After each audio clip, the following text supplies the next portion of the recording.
Hello sa inyo mga guys. Ito naman po tayo ngayon ay ating po ang ipag-content kundi yung tungkol naman po guys sa nature, no. Ito po guys yung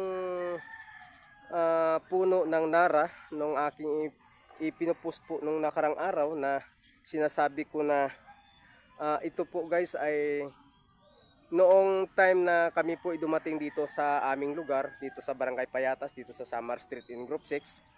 Ito pong Nara guys 1993, no. Maliit po siya, singlaki po ng daliri at tumataas po ito guys ng 3 meters pa lang siya, no.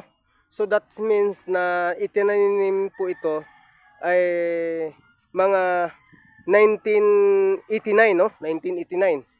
So guys, magandang hapon po sa inyo at sa ating mga views. Ito po ay pinapakita lang po natin na mayroong pang kahoyng tumutubo dito sa aming area na umiidad na po ng more or 37 or 38 years, no? Or 40 years na. So ito po matayog po ang taas nito, no, sapagkat narito po tayo ngayon sa bubungan ng aking kapitbahay para makakuha po tayo ng magandang footage, no, para makita po natin na ipakita po natin sa ating mga viewers na kailangan po natin ang mga puno na may katulad nito sa ating mga kapaligiran. Sapagkat mapapansin nyo guys na kapag may mga puno at malalabong ang dahon ay makita nyo yung hampas at simoy ng hangin. Napaka-refresh po ang area kapag may mga puno. Kaya sinasabi nga natin doon sa ating pagbablog, no, kailangan ang mga ilog ay may mga puno at kailangan po natin ay mayroon din tayong kaugalian na ang mga puno ay kailangan nating alagaan, no. Ito guys ay itong puno, makikita niyo yung mga sanga, malalaki na po, no. Ayan po, matayog po ito doon sa ibaba pa, no. Sapagkat ako ay nagpapasalamat dito po sa aking kapitbahay na ako po ay nakaakyat dito para makakuha po tayo ng magandang footage at makita po natin na matungayan sa ating mga viewers na tayo po isa sa sumusuporta na sa mga nature o sa mga puno at sa mga halaman o ano sa ilog o anong kabundukan ay kailangan mayroon pong katulad nito. Kaya minsan guys, napapansin po natin ngayon, no, ang ating mga kabundukan ay parang wala nang kakahuyan, no. Mapapansin nyo po, no.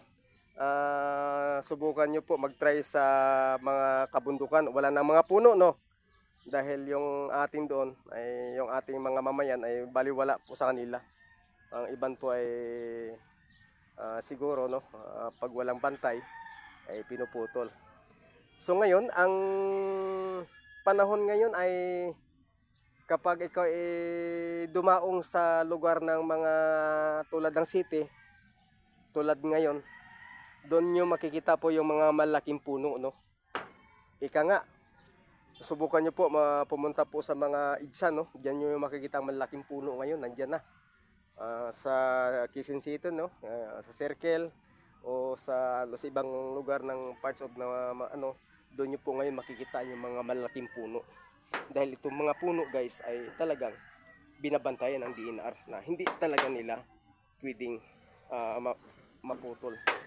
Kaya ito lang guys yung puno na malalaki at maliban po doon ay may mga puno naman dito guys, makikita nyo na may mga puno ng sampalok at kawayan at mangga. Ito namang mga sampalok guys, halos kaidaran din po ito ng mga puno ng Nara. Makikita nyo po guys, itong lugar namin maraming puno. So pagdating ng December, malamig po yung aming area dito, no. Kahit sabihin natin pagsapit ng buwan ng March, April, tag-init, ay malamig yung aming area dahil may mga puno ng kahoy. Kaya sa ating mga kalods. Ito naman din po yung aking giant tree, napakataas no.